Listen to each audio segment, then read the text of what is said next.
In 1974, a man named Hiroo Onoda was still fighting World War II in the jungles of the Philippines, 29 years after Japan had surrendered, 29 years after the war had ended, because nobody had told him.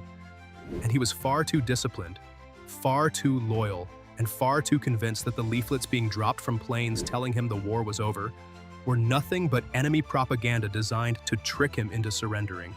Onoda had been sent to the island of Lubang in 1944 with a single order: hold your position, conduct guerrilla warfare, never surrender.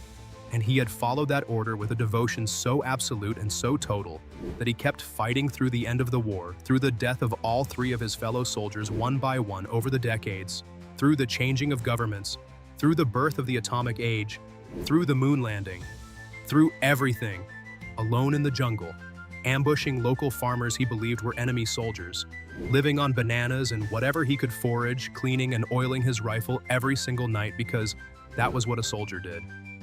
Search parties were sent. His family recorded messages begging him to come home. His photograph was dropped from aircraft. He shot at the planes.